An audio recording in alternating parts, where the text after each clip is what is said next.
Halo guys, ketemu lagi bersama gua Yusuf Arifin Yusef dan hari ini kita akan bicara tentang saham Sido Muncul. BTW gua akan mulai share screen terlebih dahulu dan oke, kalian harusnya udah bisa melihat screen daripada tampilan gua ya.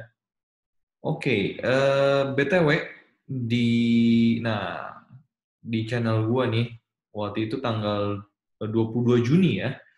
Saat itu belum keluar laporan keuangan kuartal kedua di 2020 untuk saham Sido Muncul, dan hari ini gue akan update lagi mengenai analisa gue pribadi tentang saham Sido Muncul. Dan tentunya gue akan gabungkan antara fundamental dan teknikalnya sekaligus. Oke, pertama-tama kita lihat secara fundamental terlebih dahulu ya, dengan margin of safety-nya masih sama nih seperti yang sebelumnya. Ya, waktu itu margin of safety-nya memang cukup rendah karena harga sudah terlampau tinggi. Waktu itu sebenarnya udah 1.200-an pas video Juni. Nah, tapi harganya kemarin sempat naik dan sekarang dia ada di harga 1.350 per tanggal 16 Agustus. Sebenarnya per tanggal 14 Agustus tepatnya, karena ini kan lagi weekend, jadi harganya hitung harga 14 Agustus gitu ya. Nah, BTW saham Sido Muncul ini tidak cocok untuk value investing. Kenapa? Harganya sudah terlampau mahal.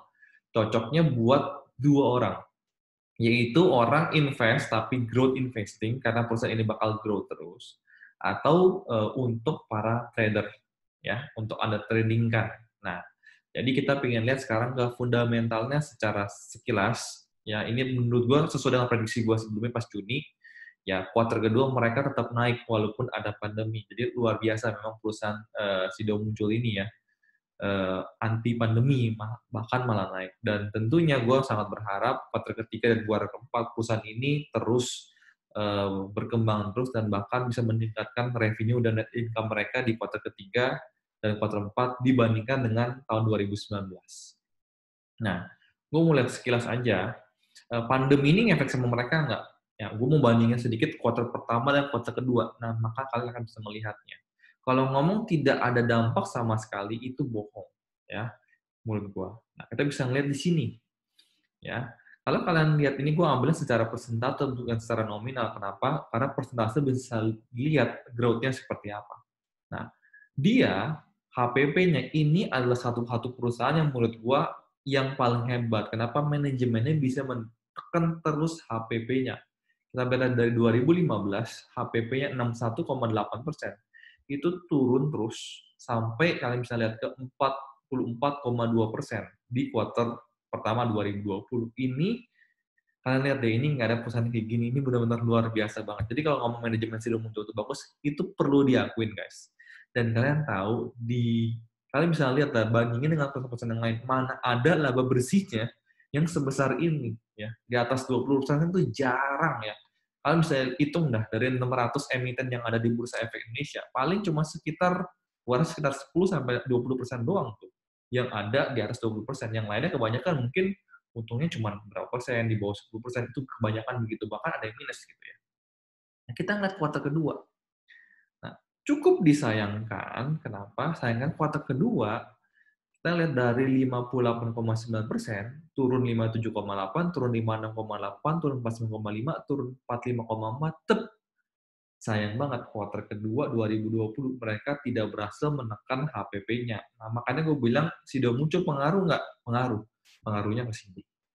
Karena HPP-nya semakin membesar. Nah, mungkin karena apa, gue nggak tahu ya. Karena mungkin cost-nya lebih besar lagi, karena mungkin transportasi lebih besar, atau bahannya lebih mahal, itu gue nggak tahu. Ya. Nah, tapi untuk rasio keuangan yang lainnya masih tetap keren banget ini perusahaan ya. Walaupun perusahaan dengan kapitalisasi 20 triliun, ya, mereka punya cash 753 miliar. Dan mereka tidak punya hutang bank jangka pendek maupun jangka panjang karena hutang mereka masih cash mereka masih sangat-sangat banyak sekali ya. Nah, kalian bisa lihat di sini untuk return on asset-nya luar biasa di atas 20% ya.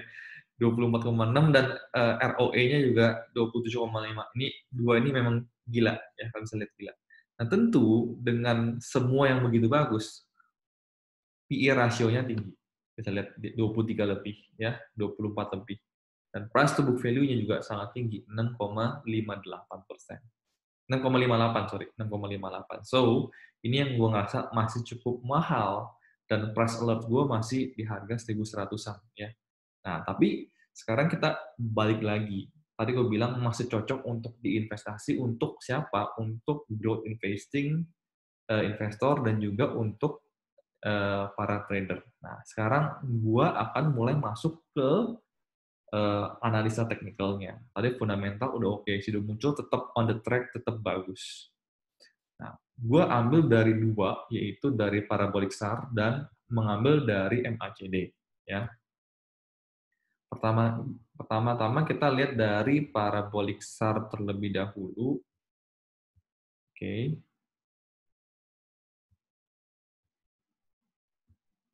Oke, kalian bisa lihat ya, terakhir di tanggal 14 Agustus nih. Nah, titik birunya ini ada di atas harga. Nah, artinya mulai akan ada penurunan harga atau ada downtrend. Nah, tapi berapa waktu jangkanya kita nggak tahu ya. Dan gua akan mengambil satu lagi dari MACD.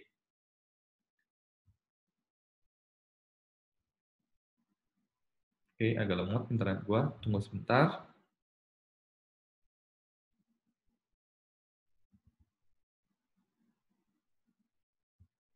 Oke, sudah muncul. Kalian bisa lihat ya, garis merahnya itu sudah mulai menukik ke bawah ya. Jadi kalau menurut gua dalam jangka waktu yang pendek, jangka waktu pendek sekitar 1 mingguan ke depan, harganya harusnya akan turun lagi dulu. Nah, ini kesempatan buat growth investing. Artinya kalau kalian ngerasa kuartal ketiga, kuartal keempat terus akan naik ya, tunggu dulu, jangan beli sekarang di harga 1.350 ya, karena mungkin harganya akan turun ke bawah. Ya, mungkin turun berapa saya nggak tahu, kalian bisa lihat timing yang tepat nanti, mungkin di harga 1.200-an lebih kalian bisa invest kembali seperti itu. Dan tentu bagi investor juga sama, kata ini dia punya grafiknya lagi turun, tunggu aja pas lagi turun, pas lagi mau naik baru kita beli. Nah, itu untuk analisa gue pribadi, untuk saham sudah muncul perusahaan yang bagus, tapi kalian bisa combine dengan analisa teknikal menggunakan supaya timing di mana kalian beli. Nah, minggu depan gimana? Karena minggu depan 17 Agustus, besok ya. Sekarang gue rekam video ini tanggal 16 Agustus, besok 17 Agustus libur, cuma 18-19 Agustus yang bakal buka. Ya, jadi cuma 2 hari doang. Gue nggak tahu seperti apa, harusnya sudah muncul bakal turun sedikit. Ya, turun sedikit.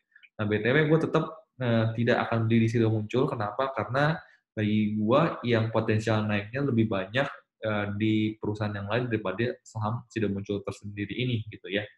Oke, mudah-mudahan video ini bermanfaat dan support video gua dengan caranya tekan tombol subscribe dan bell-nya atau loncengnya ditekan agar apabila saya keluar video baru kalian bisa langsung ternotifikasi. Sampai ketemu di video berikutnya. Bye bye.